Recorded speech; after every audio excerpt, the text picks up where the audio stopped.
Le site de commerce électronique chinois Temu a vu sa popularité monter en flèche. Ses prix bas et sa livraison gratuite font qu'il est difficile d'y résister. Mais ces prix bas en valent-ils la peine?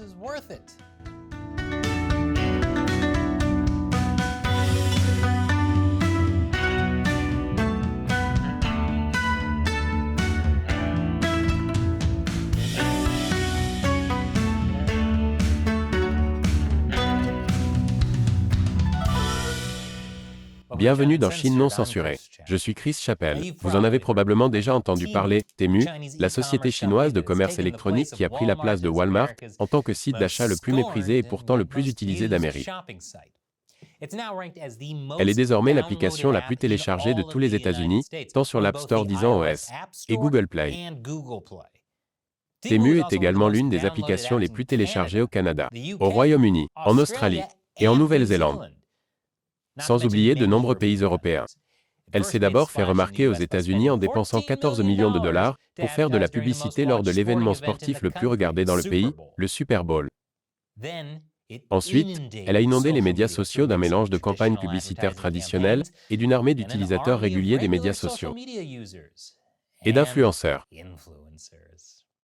Maintenant, en tant que youtubeur dans cet espace, j'ai littéralement reçu un courriel de leur équipe, 2 fois par semaine au cours du mois dernier, me proposant de me payer pour faire une vidéo sur YouTube. Lorsque j'ai vu des commentaires de personnes posant des questions sur Temu, je me suis dit, oh, ça me dit quelque chose. Pourquoi est-ce que je sais que? C'est parce que je reçois des emails de leur part, dans mon email professionnel tous les jours, pour une collaboration. Cette vidéo est en fait sponsorisée par Temu, donc si vous voulez acheter ces produits, ils distribuent des coupons si vous utilisez le code promo qu'ils m'ont donné. Et, je suis désolé de le dire, si vous ne recevez pas déjà des publicités pour ce produit sur YouTube, vous allez en recevoir maintenant. Temu est comme ce fantôme qui apparaît dans le miroir lorsque vous prononcez son nom 3 fois. Sauf qu'il vous suffit de regarder une vidéo qui mentionne Temu pour commencer à recevoir des publicités pour ce produit. Partout. Exemple concret, beaucoup d'entre vous ont signalé avoir reçu des publicités pour Temu pendant la vidéo que nous avons réalisée sur « Pourquoi vous ne pouvez pas rivaliser avec les entreprises chinoises ». C'est assez ironique, puisque cette vidéo exposait les pratiques commerciales douteuses de Temu.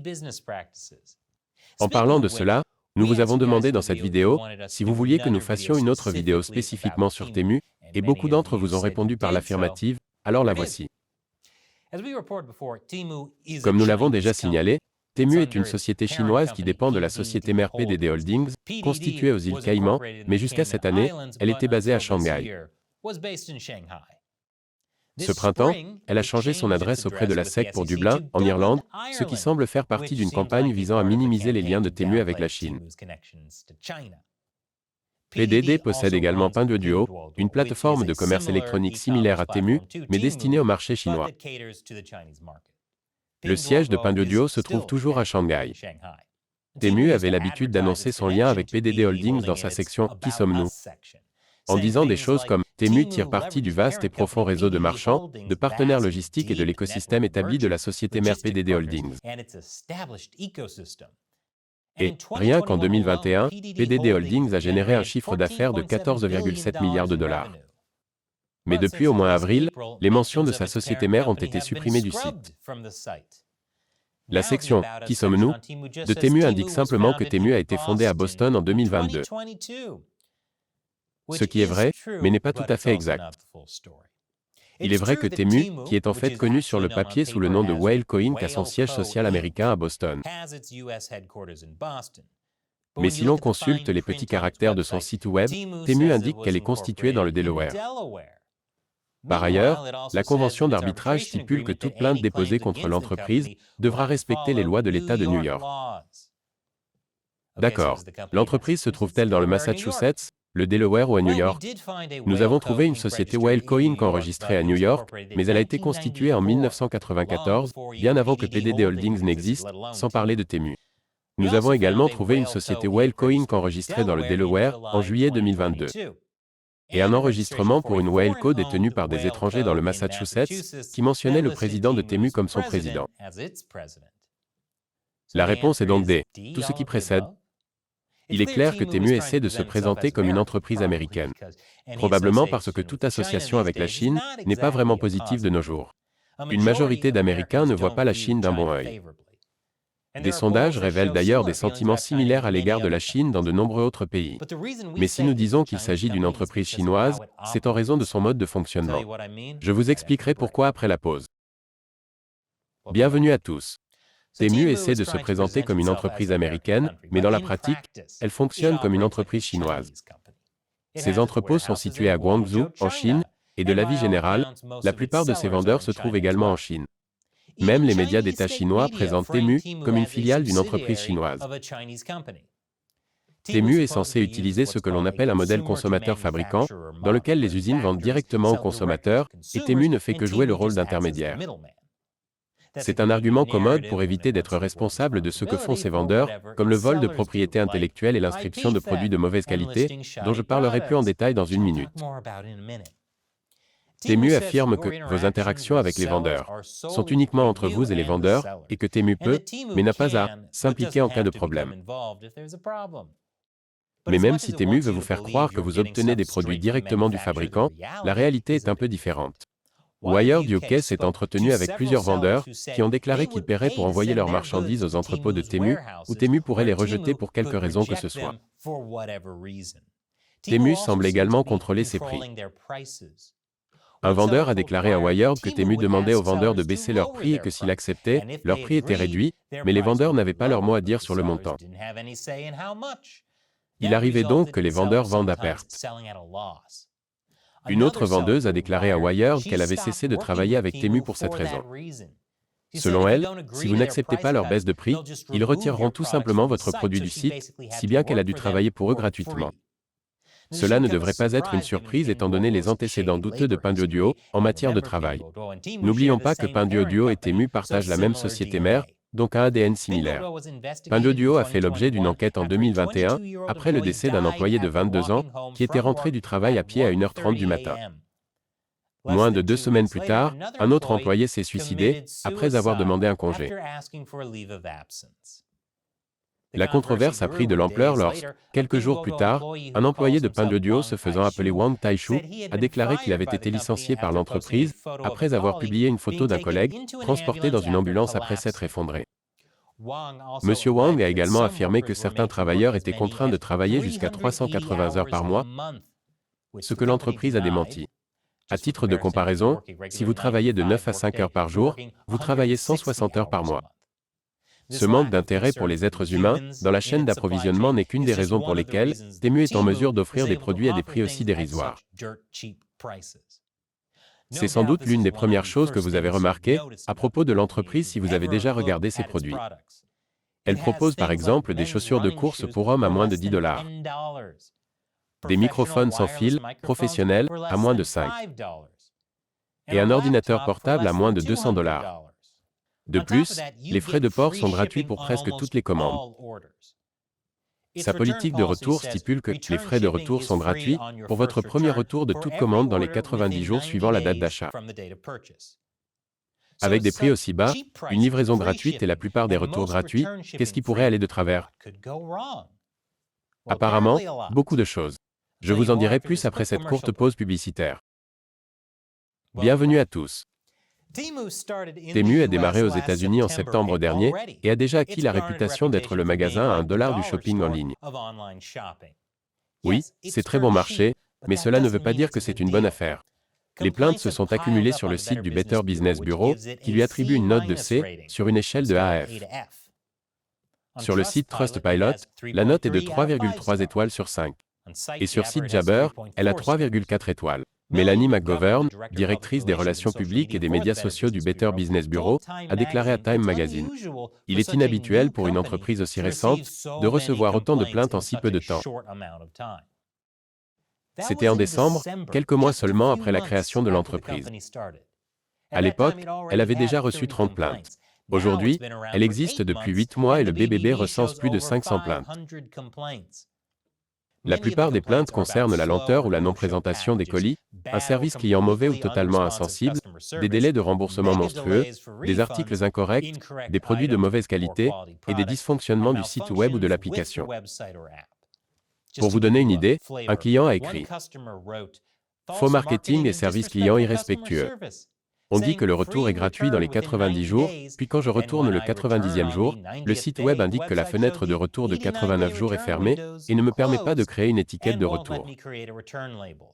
J'ai appelé le service clientèle, qui m'a demandé pourquoi j'avais attendu le 90e jour pour renvoyer le produit, super impoli. Temu a répondu à toutes les plaintes déposées auprès du Better Business Bureau, mais au moment de l'enregistrement, seules 89 des 518 plaintes avaient été résolues. Comme vous le savez certainement si vous avez acheté des produits sur Amazon ou tout autre site qui vend beaucoup de produits chinois, tout n'est pas mauvais. Certaines personnes ont eu de très bonnes expériences avec Temu et le recommandent. En particulier les personnes qui reçoivent des produits gratuits pour les recommander. Vous voyez, en plus de ces prix cassés, Temu vous bombarde constamment de toutes sortes d'offres. Si vous avez vu des gens sur les médias sociaux vous demandant de cliquer sur leur lien de référence Temu, ils le font parce que Temu leur offre des choses gratuites en retour. Une fois que vous avez fait cela, vous pouvez l'envoyer à vos amis. Et une fois qu'ils l'auront accepté, vous obtiendrez automatiquement ce produit. Et le prix sera réduit à 0, avec plus d'amis que vous envoyez. Et devinez quoi? Ceux qui téléchargent l'application n'ont même pas besoin d'acheter quoi que ce soit. Tout ce qu'ils ont à faire, c'est de télécharger l'application et d'y entrer leurs informations. Alors oui, si les gens reçoivent leurs produits gratuitement, même s'ils ne sont pas de la meilleure qualité, ils ne se plaignent probablement pas. D'autant plus que les frais de port sont gratuits pour les commandes et les retours. Mais voilà, Temu agit de la sorte pour éliminer ses concurrents. Il prend un coût énorme à ses profits en espérant que vous fassiez le changement et que vous arrêtiez d'acheter chez ses concurrents. Si vous pensez que ces prix sont trop beaux pour être vrais, vous avez raison. Temu et ses vendeurs paient la note. Selon une analyse de Wired, le montant moyen que Temu perd sur chaque commande vers les États-Unis est d'environ $30. En d'autres termes, Temu perd des millions de dollars pour vous envoyer des chaussettes bon marché. Et elle peut le faire parce qu'elle n'est pas une simple start-up à court d'argent. Revenons à ce que Temu dit sur le site web de Temu à propos de sa société mère, PDD Holdings. Elle a eu un revenu net de 4,6 milliards de dollars en 2022. Donc, oui, même si, selon une estimation, Temu perd plus de 588 millions de dollars par an, elle peut probablement se permettre d'encaisser le coût. Au moins à court terme. L'autre raison pour laquelle Temu peut proposer des produits aussi bon marché aux États-Unis est qu'elle n'a pas à payer de droits d'importation. Elle exploite une faille dans la législation américaine qui stipule que les produits d'une valeur inférieure à 800 dollars ne sont pas soumis à des droits d'importation. De plus, les frais d'expédition sont inclus dans ces coûts, ce qui incite Temu à offrir des frais de port gratuits. Ce seuil est probablement la raison pour laquelle, même si Temu propose une grande variété de produits, vous ne verrez pas de choses très chères sur le site. Par exemple, si vous cherchez des réfrigérateurs, vous ne verrez que des réfrigérateurs de cette taille. Une recherche sur les canapés n'aboutit qu'à des accessoires pour canapés. Et si vous cherchez des bijoux en or, vous n'obtiendrez que des bijoux plaqués en or. Le Congrès a failli remédier à cette faille dans la loi America COMPETES Act de 2022. Mais, malheureusement, lorsque cette loi a été intégrée à la loi CHIPS et à la loi sur la science, cette faille a été laissée en place. Le fait de rester en dessous du seuil de 800 dollars permet également à Temu d'éviter les inspections. Donc, si vous pensez qu'il y a une certaine mesure de sécurité qu'il doit d'abord traverser pour passer la douane américaine, détrompez-vous. Une enquête menée par la Canadian Broadcasting Corporation a révélé qu'une veste pour enfants vendue par Shine, un concurrent de Temu, contenait 20 fois la limite de plomb autorisée dans les produits pour enfants au Canada. Les experts mettent en garde contre des problèmes similaires dans d'autres marques chinoises de fast fashion. Un grand nombre des pratiques mises en œuvre par Shine sont utilisées par Temu. Mais surtout, leurs chaînes d'approvisionnement sont toutes deux basées en Chine. Et nous savons à quel point les normes de sécurité chinoises sont élevées. L'autre raison pour laquelle les marques chinoises peuvent fabriquer des produits si bon marché est qu'elles ne se soucient pas des droits de propriété intellectuelle. Nous avons approfondi ce point dans notre vidéo sur Shine. Mais, en fait, les marques chinoises de fast fashion sont connues pour voler des modèles à d'autres endroits. Temu indique sur son site que les vendeurs indépendants sont tenus de s'assurer qu'ils disposent de tous les droits nécessaires sur leur contenu. En cas de violation de la propriété intellectuelle, il peut être difficile pour le détenteur des droits d'auteur d'obtenir justice. Il doit envoyer à Temu des documents prouvant que sa propriété intellectuelle a été volée, mais si Temu estime que vous avez fait une fausse déclaration, il précise que vous pouvez être tenu responsable des dommages. Si Temu est d'accord avec vous, elle retirera l'article et en informera le vendeur. Mais si le vendeur se défend et dépose une demande reconventionnelle, Temu dit qu'il rétablira l'article, à moins que le titulaire du droit d'auteur n'intente une action en justice à l'encontre du vendeur. Oh, et le détenteur des droits d'auteur n'a que 10 jours pour déposer une réclamation. Il est donc possible de lutter contre le vol de propriété intellectuelle sur Temu, mais les cartes sont nettement défavorables à ceux qui s'y essaient. Et après cette dernière pause publicitaire, Temu est-il en train de voler vos informations personnelles? Bienvenue. L'accès des applications chinoises aux données des utilisateurs a suscité beaucoup d'inquiétudes, surtout aux États-Unis. En effet, le Parti communiste chinois tente activement de subvertir l'Occident, et les données personnelles ne sont qu'un des fronts de cette guerre. Si vous n'êtes pas un dissident chinois, vous pensez peut-être que vous n'avez pas à vous inquiéter. Malheureusement, c'est probablement ce que pensaient la plupart des habitants de Hong Kong jusqu'à il y a quelques années. Dans un récent procès contre ByteDance, la société mère de TikTok, un ancien employé affirme que ByteDance a recueilli des informations sur les militants pour la démocratie de Hong Kong et leur réseau en 2018. Comme nous le savons tous, quelques années plus tard, le Parti communiste chinois a brutalement pris le contrôle de Hong Kong et a emprisonné de nombreux militants pour la démocratie. La Chine a adopté plusieurs lois qui obligent les entreprises chinoises à fournir toutes les données souhaitées par l'État. Et ce n'est pas comme en Occident, où l'on peut s'opposer à une injonction gouvernementale devant un tribunal. En Chine, si vous ne vous conformez pas à un ordre du gouvernement, le PCC fermera tout simplement votre entreprise. C'est l'une des raisons pour lesquelles les États-Unis envisagent d'interdire TikTok. Des applications comme Temu, qui recueillent des données sensibles sur les utilisateurs, présentent également des risques similaires. Bien que Temu ne soit pas basé en Chine, une grande partie de son activité s'y déroule. Et s'il s'agit d'une entreprise chinoise, elle sera forcément sous la coupe du Parti communiste chinois. En fait, l'État du Montana l'a déjà interdit sur les appareils gouvernementaux pour cette raison. Pinduoduo, la société sœur de Temu, a récemment été retirée de la boutique d'applications de Google pour avoir hébergé des logiciels malveillants qui lui permettaient d'espionner ses utilisateurs. Selon des sources qui ont parlé à CNN, l'équipe qui travaillait sur ce programme malveillant a été dissoute. Mais au lieu d'être licenciée, la plupart des membres de l'équipe ont été transférés à Temu. Quant à la menace des logiciels malveillants, elle existe toujours. Un expert en cybersécurité a déclaré à CNN que, bien que les codes d'exploitation aient été supprimés, le code sous-jacent était toujours là et pouvait être réactivé pour mener des attaques. À l'heure actuelle, nous n'avons trouvé aucune preuve que Temu ait fait quoi que ce soit de ce genre. Mais il recueille de nombreuses données sur les utilisateurs. Et il ne se contente pas de pousser agressivement au téléchargement de son application, il vous demande constamment de vous connecter à un compte pour utiliser son site web. Ce que nous avons trouvé de plus louche, c'est qu'un grand nombre de personnes ont signalé des frais frauduleux sur leur compte après avoir acheté chez Temu. Voici tout un fil de discussion sur Reddit à ce sujet. En effectuant une recherche sur Temu sur Facebook, nous avons également trouvé un grand nombre de plaintes de fraude similaires. Bien qu'il puisse s'agir simplement d'une mauvaise sécurité des données, après ce qu'a fait Pinduoduo, je n'exclurai pas que Temu soit d'une manière ou d'une autre directement impliqué. Il n'est pas rassurant non plus que les conditions de service de Temu stipulent que, en vertu d'aucune théorie juridique, les parties Temu ne peuvent être tenues responsables de dommages, y compris les dommages pour la perte de données. Peut-être s'agit-il simplement d'un langage juridique standard, visant à protéger l'entreprise de toute responsabilité. Mais étant donné qu'il s'agit d'une société chinoise, cela prend une signification beaucoup plus sinistre. Si je ne vous ai pas encore convaincu que faire des achats sur Temu est une mauvaise idée, voici un autre élément. Temu et d'autres marques chinoises de fast fashion, qui exploitent les failles des importations américaines, ne s'inquiètent pas vraiment de respecter les lois américaines. La commission d'enquête américaine sur le Parti communiste chinois a découvert que Temu bafouait la loi sur la prévention du travail forcé des Ouïghours et l'a même admis. Cette loi a été adoptée en 2021 pour empêcher la vente aux États-Unis de produits fabriqués avec le travail forcé des Ouïghours de la province du Xinjiang. Selon les conclusions de la commission spéciale, Temu a admis qu'elle n'interdit pas expressément aux vendeurs tiers de vendre des produits sur la base de leur origine dans la région autonome du Xinjiang.